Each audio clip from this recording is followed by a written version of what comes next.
What was the difference between Deinosuchus and Sarcosuchus?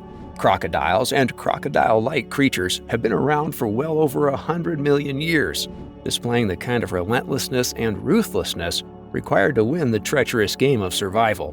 In today's video, we're going to focus on two legendary croc relatives from prehistory, Deinosuchus and Sarchosuchus.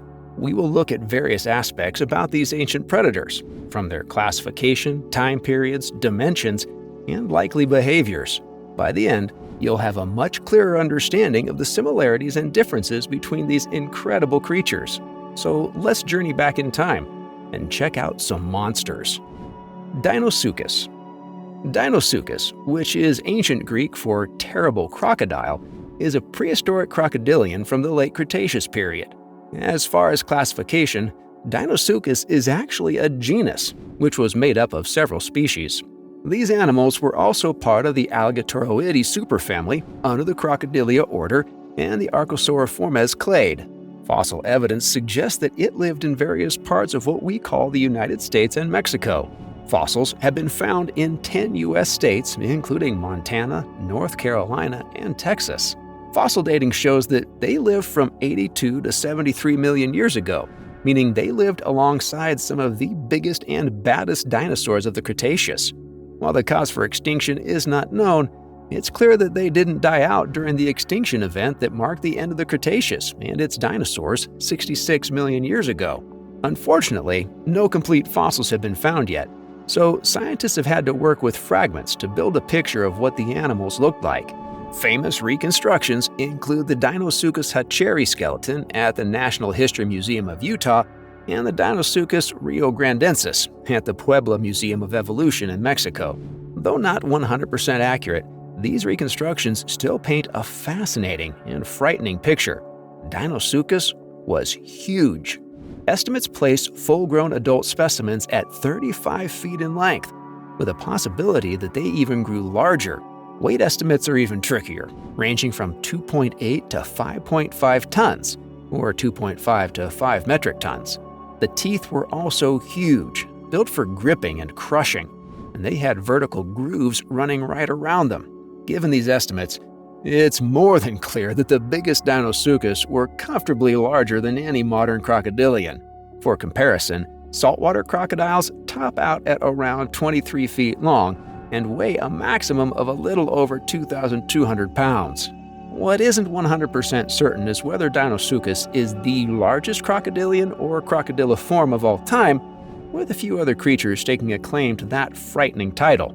Despite its large size, Deinosuchus was structurally similar to modern alligators and caiman. It even had similar bony plates, known as osteoderms, running along its large leathery back. Like alligators, its snout was broad rather than especially elongated like crocs.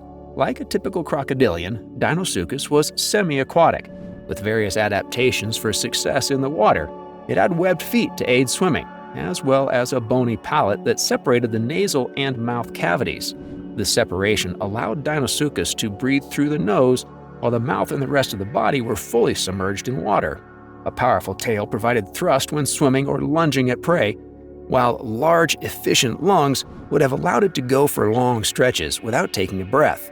Present-day alligators can hold their breath for up to 30 minutes, while crocs can spend an entire hour underwater. Doubtless, Deinosuchus was somewhere between these two ranges. If the animal was anything like modern alligators and caiman, it would have preferred freshwater environments. However, it would have been able to tolerate saltwater if it had the same desalination glands that modern crocs have. So far, scientists lean towards the latter school, given the discovery of fossils in brackish estuaries with easy access to the sea.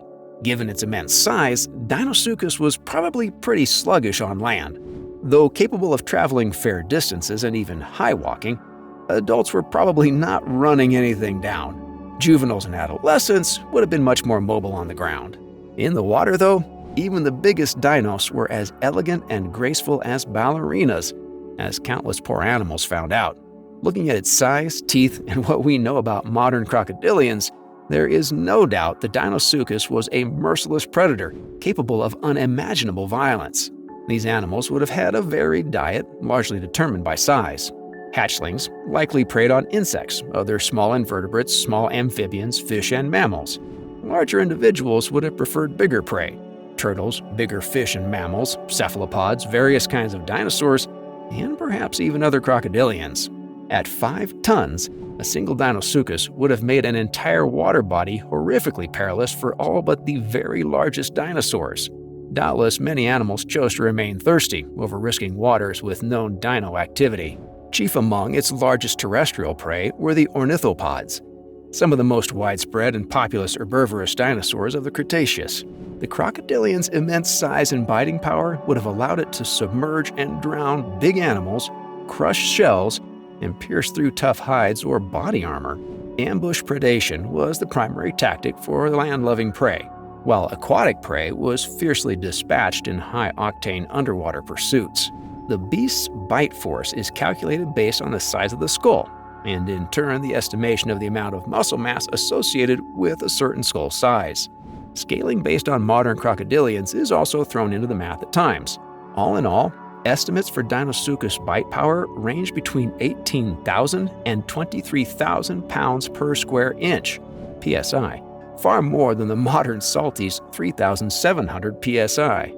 Deinosuchus, like modern crocodilians, was a habitual performer of the death roll, a maneuver where the animal grabs hold of a chunk of meat and rolls sideways furiously to rip off said chunk into a swallowable portion. Sarcosuchus. While we'd love to tell you that the waters of the world were safe before Deinosuchus, we all know that isn't true. Just as Deinosuchus terrorized the waters of North America, another equally frightful croc-like monster was doing the same in South America and Africa. Sarcosuchus, aka the flesh crocodile, was a menace that lurked beneath the surface during the early Cretaceous, roughly 133 to 112 million years ago. The name is also ancient Greek, with sarco translating to flesh and suchus meaning crocodile. Unlike Deinosuchus, Sarcosuchus wasn't part of the Alligatoroides superfamily, instead being classified under the now extinct Phyllitosauridae family. This means it has little direct relation to any modern crocodilian. So far, paleontologists have unearthed 2 species under the genus, Sarcosuchus harti and the gargantuan Sarcosuchus imperator.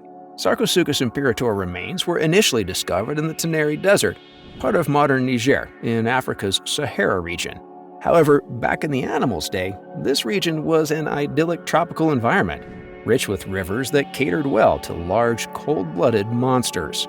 Sarcosuchus harti fossils, on the other hand, are mostly found in the Ilhas Formation of Brazil's Rio Basin. This region was an expansive lake plain rich with all kinds of aquatic and terrestrial creatures. It's clear to see that Sarcosuchus was much more partial to freshwater environments than Deinosuchus. Both species lived alongside fish like the coelacanth and Lepidodus, as well as iguanodontian dinosaurs like Ouranosaurus and Lurdosaurus. Imperator also lived alongside, and probably hunted, terrestrial dinosaurs like Suchomimus, Eocarcharia, and Nigersaurus. Unfortunately, fossils are quite scattered and scant, with most remains consisting of teeth, bits of vertebra, and skull fragments. As a result, a lot of what we think we know about these prehistoric predators is based on reconstructions. One of the world's most famous Sarcosuchus imperator skeleton reconstructions is at the Muséum National d'Histoire Naturelle in Paris. Needless to say, these animals were huge. Imperator, specifically, is estimated to have measured up to 31.2 feet from the tip of its snout to the end of its tail. Weight estimates range between 3.8 and 4.7 tons. These animals had long snouts, which made up 3/4 of the total skull length, a marked difference from the much more broad-snouted Deinosuchus and its modern alligator kin. These snouts were lined with 70 teeth on the upper jaw and 62 teeth on the lower jaw. Sarcosuchus's upper jaw was a little longer than the lower two, and it featured a pronounced expansion at the top of the snout. This bulbous expansion is called a bulla, and it is quite similar to the gara that marks the snout of male gharials. However, all Sarcosuchus skull fossils on record have bullas, which means that it was not exclusive to one sex. The back was also lined with osteoderms, though these were more uniform along their path from the neck to the tail. Deinosuchus and modern crocodilians, in comparison, have varying osteoderms on different parts of the back, neck, and tail. Unlike most animals in the Phyllidosauриdae family, Sarcosuchus hunted more than just fish, mainly because of its size and freshwater locales. It was what biologists refer to as a generalist predator, which basically means it killed and ate anything it wanted and could overpower. Terrestrial animals would have been dragged to the depths if they got too close to the water's edge, drowning in terror and violence. However, the narrow snout and precise dental layout made Sarcosuchus an expert at catching fish, much like other phyllidosauриds and modern gharials. The snout would cut through the water at lightning speed, allowing the teeth to skewer fish before they knew what hit them. Based on the skull's biomechanics, scientists are not convinced Sarcosuchus performed death rolls to rip chunks of flesh off its victims. Perhaps it just used its strong jaws and neck muscles to pull meat from corpses. Sarcosuchus was, without a doubt, an apex predator in the waters it dwelled in during its day. And its day was fairly long. Based on analysis of fossilized osteoderms, these animals required 50 to 60 years to reach full size, which suggests a possible life expectancy of around 100 years, barring predation, of course. Again, the specific cause of Sarcosuchus extinction is not known, but the leading theory is that climate change and competition from other aquatic reptiles were key to its demise.